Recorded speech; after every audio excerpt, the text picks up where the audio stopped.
I'm 58. For over 35 years, I've shared my life with the same man, Darren, a name that has echoed through the halls of my adulthood, soft as breath, firm as oak. We built a life together that was everything it was supposed to be: quiet, steady, respectable. A story without twists, but full of meaning. Or so I believed. Love, to me, had always meant loyalty. Marriage, a series of dependable rituals. We were the couple who didn't make waves.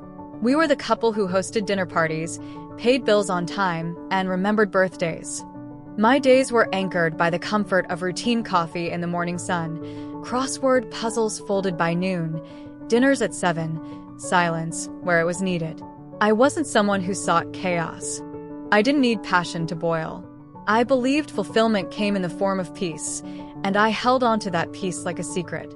But life is rarely satisfied with the script we write for it.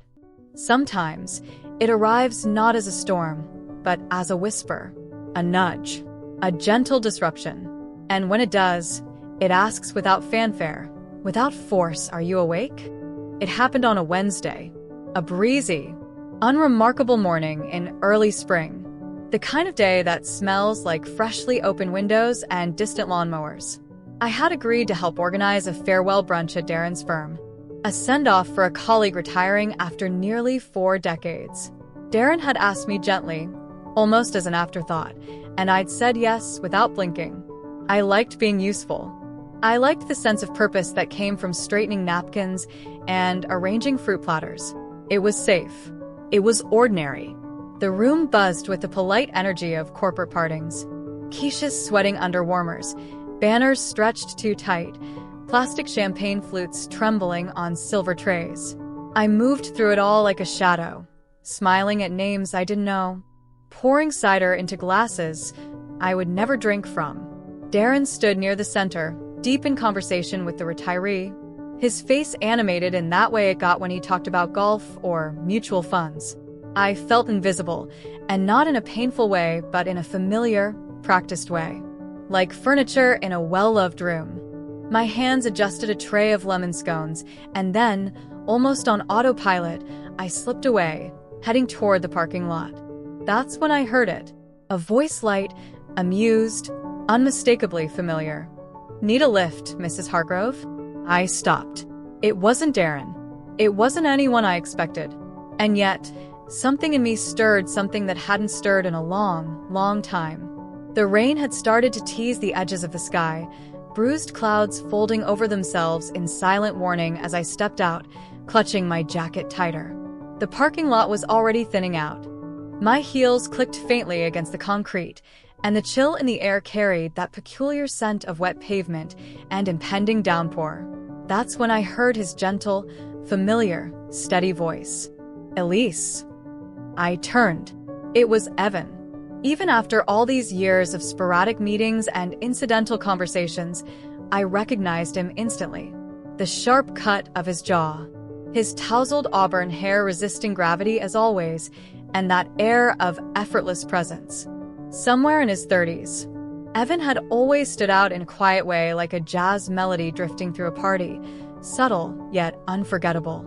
He worked under Darren, courteous, reserved, the kind of man who didn't speak much. But when he did, you listened. I offered a small smile. "Thanks, but I parked close." He didn't move, only tilted his head toward the deepening sky. "Still, let me give you a ride. It's about to come down hard." I hesitated. There was something in the way he stood, an unexpected stillness, like he was offering more than shelter from the rain. The wind tugged at my coat. My feet ached in shoes that had outlived their comfort, and I found myself nodding. His car was warm, the air tinged with the scent of spearmint and cedarwood, clean and grounding. He turned the music down as I slid into the passenger seat, leaving a low hum in the background. The silence between us wasn't empty, it was spacious, gentle. The kind you rarely find with someone you don't know deeply. "You really kept things running in there," he said eventually, his voice soft but certain. I glanced at him. Just did what I could. He turned slightly toward me, his eyes shadowed with sincerity. "You always do, don't you? Keep things steady." Quiet strength. People forget how heavy that can be. His words landed like a stone in still water, rippling through parts of me that hadn't been touched in a long time. I looked away, eyes tracing the rivulets forming on the window as the rain finally arrived, soft at first, then steadily insistent. "Funny," I murmured. "Sometimes I feel like I disappeared the day I turned 50. There it was. A truth I hadn't meant to say aloud. Something raw, wrapped in too many years of being useful, dependable, but overlooked. Evan was quiet for a moment. Then he said, "You're not invisible, Elise." Just that. Just my name, spoken with such quiet reverence that it startled something awake inside me, something warm and forgotten. We pulled up to my house. The rain was in full chorus now, drumming against the windshield like a song too urgent to be ignored. I reached for the door handle. "Thank you," I said. He didn't drive off. He waited, fingers resting lightly on the steering wheel. Then came the question, not forced, not casual, just a simple offering. "Can I ask you something?" he said. I turned. "Are you happy?" The question felt like a gust of wind through an open window, unexpectedly and bracing. It knocked the breath from me. "That's not a simple question." He nodded, eyes meeting mine. "It's not meant to be." That night, sleep became a distant hope. The room was hushed except for the soft, steady breathing of Darren beside me, a rhythm I'd once found comfort in, now only emphasizing the silence within. I lay there motionless, staring at the ceiling, feeling like I was floating inches above the bed, my body present but my soul elsewhere. Evan's voice, gentle, piercing, replayed in my mind like a whisper I couldn't ignore. The next morning unfolded like every other mundane, habitual. I brewed coffee, its aroma filling the kitchen like a routine promise. I opened emails without reading, folded laundry with muscle memory, my thoughts trailing far behind the motions. Then my phone buzzed. "Evan, hey, I hope I didn't overstep yesterday. I just keep thinking about the way you looked in that room. Like you were miles away." I stared at the message, heart clenched in my chest. He had seen the truth I'd tried to mask beneath polite smiles and distant eyes. "Me, you didn't overstep. I think I have been miles away. For years." A pause. As if he was measuring his next words carefully.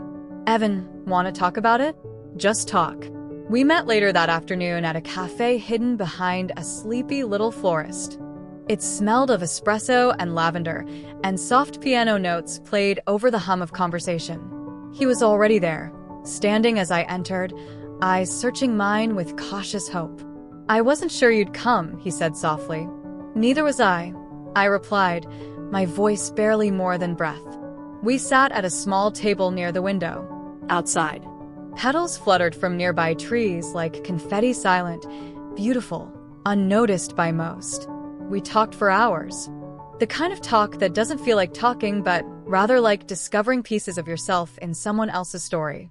We spoke of books we loved, of childhood memories, the way his mother used to leave notes in his lunchbox, the way I used to dance in the kitchen with my sister.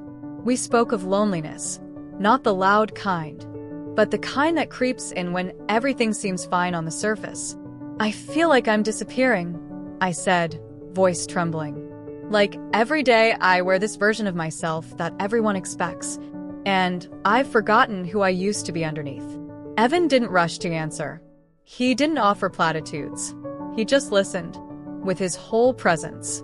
In a way Darren hadn't in years, not because Darren didn't love me, but because life had worn us down into habits. We'd stopped seeing each other beyond the logistics of our shared life. When we finally left the cafe, the sky had turned dusky gold. My heart felt both heavier and lighter, like I had touched something fragile inside me that had been waiting to breathe again. Later that week, another message came. "Evan, there's a trail by the lake. Peaceful. Wanna walk?" I stared at the screen for a long moment. The lake. Peace. A walk. It sounded simple, but it wasn't.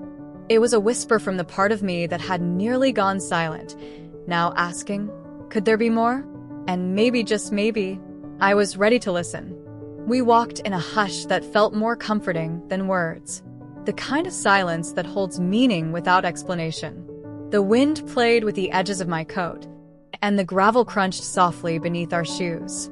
Then, without turning, he asked, "Do you ever wonder who you'd be if just one thing had gone differently?" I halted, my breath caught. Not from surprise, but recognition. That question wasn't casual. It wasn't new. It had been echoing in the chambers of my mind for years, waiting to be said aloud. "Why do you keep asking me these questions?" I asked more softly than I intended. He turned and met my gaze with a calm intensity. "Because I see someone who's been waiting to ask them herself." The lake glimmered in the fading light, its surface glassy and still. We found a bench nearby and let the dusk wrap around us. The world hushed, as if holding its breath. "Why me?" I asked, almost a whisper. He looked down, a quiet smile playing at the corners of his mouth. "Because you laugh like someone who remembers. Because you carry sadness like a secret you promised never to tell." Something shifted in me. It wasn't attractive in the way people expect, the kind that leads to kisses or stolen touches. No, it was something weightier. An understanding. A mirror held up to my own truths. There was no kiss. No hand reached out. Just an exchange of something deeper, something solemn. A recognition between two people who had stood on the same emotional fault line, trembling but still standing. Days passed like they always do. Darren, kind and consistent, filled the air with small talk and familiar routines. But inside, I was unraveling. Not in destruction, but in reordering. Like puzzle pieces long thought missing, returning, demanding new places in the whole of me. And then I saw Evan again, ordinary and unscripted, at the grocery store of all places. A coincidence, perhaps, or something more. He leaned close, eyes alight with a tenderness that didn't need permission. "Still the best eyes in the room," he said, just loud enough for me to hear. I smiled, not with joy, but with the ache of knowing. "This can't go further," I said, and my voice cracked on the truth of it. "I know," he said, without protest. "But it meant something, didn't it?" I nodded, heart thudding. It did. We stood there, between rows of cereal boxes and too bright lighting, suspended in a moment that wasn't meant to last. "Walk me to my car," I said, and he didn't hesitate. At the car, he wrapped his arms around me, not with urgency or longing, but with warmth that spoke of understanding. The kind of embrace that feels like a memory even as it's happening. "Goodbye, Elise," he murmured into my hair. And just like that, he stepped back. No promises. No what-ifs. Just the lingering echo of something real, however brief. When I pulled into the driveway, the familiar scent of charcoal hit me before I even stepped out of the car. The sun was dipping low, casting a warm orange hue across the backyard. Darren stood by the grill, a beer in one hand, the other flipping burgers like it was just another Tuesday. Like nothing had changed. Like everything was the same. "Burgers tonight," he said, glancing up and giving me a soft smile.